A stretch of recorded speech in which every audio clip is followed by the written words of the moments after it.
Well, hey there, reader friends. I'm Erica, and welcome to my channel. And I'm finishing up Fairytale-a-thon, which means it's time for another readathon.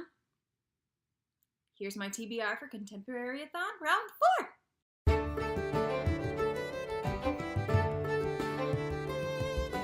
Contemporaryathon is a readathon all about contemporary books, which is not a genre of book that I immediately flock to. I tend to go more towards fantasy, fairy tales, romance, that kind of thing. So I always enjoy when Contemporaryathon happens because it kind of forces me to explore a genre that I don't usually, want to read immediately. Contemporaryathon this round has 4 hosts: Chelsea at Chelsea Darling Reads, Julie at Pages and Pens, Natasha at My Reading is Odd, and this round they're adding on Melanie at Mel to the Any. Contemporaryathon has 7 challenges, and you can combine challenges and do it kind of however you want to. The hosts are very flexible, and they want you to pick books you want to read, and I appreciate that so much, that they are so flexible, and that they let you double up, triple up, quadruple up, because I have a book I think that has quite a few challenges that it meets. Challenge number 1 is to read the most recent contemporary you purchased or acquired. Challenge number 2 is to read a contemporary with blurple, I like that word, blurple, blue or purple on the cover. Challenge number 3 is to read a diverse contemporary, and keep in mind that it's Black History Month. Challenge number 4 is to read a dark, emotional, hard-hitting, taboo-type contemporary, which is my favorite challenge. Challenge number 5 is to read a contemporary you meant to read in 2018, but didn't. Got a lot of those. Challenge number 6 is read a contemporary in a non-traditional format. So like graphic novel, audiobook, ebook. I think that's what it means. And challenge number 7 is to read a contemporary with some sort of picture on the spine. Here are the books that I'm going to read for Contemporaryathon, hopefully. Oh, I completely forgot to say, Contemporaryathon is going to run from Monday, February 11th until Sunday, February 17th, wherever you are.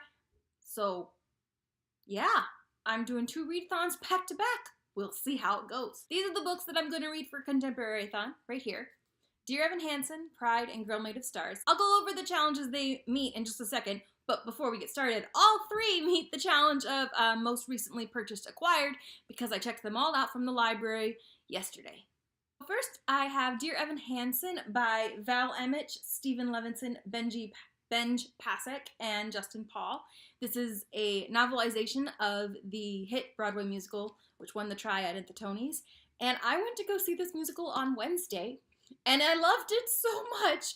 And I am blaming Dear Evan Hansen for the fact that my Fairytale-a-thon reading has not been as good as it could have been, because instead of listening to audiobooks in the car when I'm driving, I've been listening to the Dear Evan Hansen soundtrack like on repeat and just crying in my car and being emotional, because I love it so much. If you don't know the plot, it follows Evan Hansen, who is a high schooler that has social anxiety and depression, I would say. He's starting his senior year of high school, and his therapist has recommended that he write a letter to himself telling himself why it's going to be a fantastic day and a fantastic year.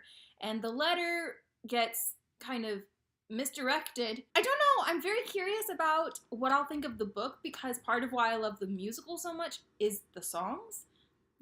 The music. Like I said, I've been listening to the soundtrack nonstop for the last 2 days, so I don't know if the story will stand up without the music. I just don't know, guys. Stay posted. Dear Evan Hansen is going to meet the challenge of your most recently acquired contemporary, because I borrowed it from the library yesterday.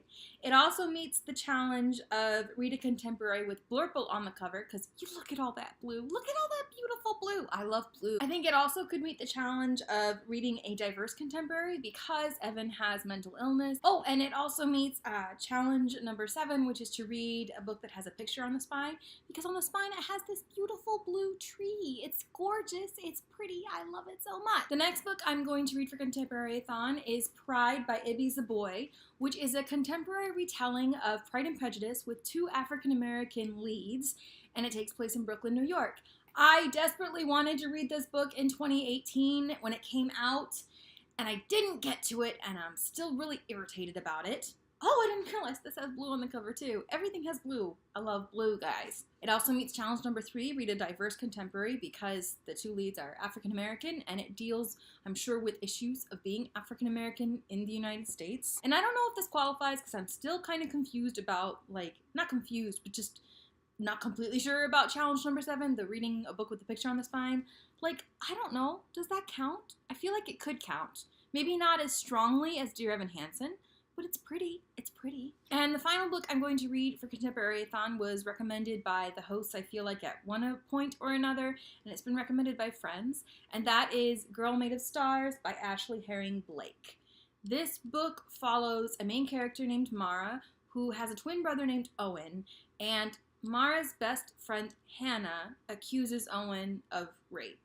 And I guess it's really dark and really, really hard-hitting, and it's gonna make me emotional, and that's okay. I was hesitant to read this book because it seems so dark, but since there's a dark, read a dark book challenge for this readathon, and everyone who I've, watched who has read this has loved it and thought it was really important and powerful, so I'm gonna try it out, and we'll see what happens. This will meet challenge number 1, like all of the others, most recently acquired book. I keep wanting to say most recently required. These aren't required. I picked them. They're not required. I picked them. I want to read them. It also meets challenge number 2 because there is, purple and blue on the cover.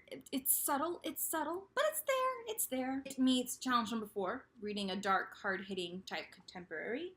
And challenge number 5, because I did want to read it in 2018. I checked it out and didn't get to it. Theme of my life. Theme of my life. I don't know if it meets challenge number 7. I don't really think it does. I mean, it's cool, but it's abstract. I don't know if it really counts. So I'm not going to really count it for that one, but maybe it does. I just realized looking at my list, I didn't even discuss challenge number 6, which is to read a contemporary in a non-traditional format. And the reason I didn't discuss it probably is because, I checked all these out, but I also tend to read audiobooks and ebooks of the same book at the same time, so I can read it whatever way is most convenient. So if I'm driving, I'll listen to the audiobook. If I am somewhere where I don't want to carry a book around, I'll have it as an ebook so I could read it on my phone. So I'm probably going to read all of these or a selection of these in a other format at some point throughout the week. I'll let you know. So those are the books I'm going to hopefully read for Contemporaryathon Round 4. If you are participating as well, please leave a link to your video, your TBR, whatever, down below so I can go watch it. If you've read any of these books, let me know what you thought, but no spoilers, please. And if you have anything else you'd like to say, feel free to comment down below. Subscribe if you'd like to, and I will see you next time. And now I'm going to get back into reading fairy tales and fantasy and all of that for Fairy Tale-a-thon before I go into Contemporary Land. It's like Readathon Whiplash up in here. Readathon Whiplash. Whiplash, Whiplash. Bye, guys.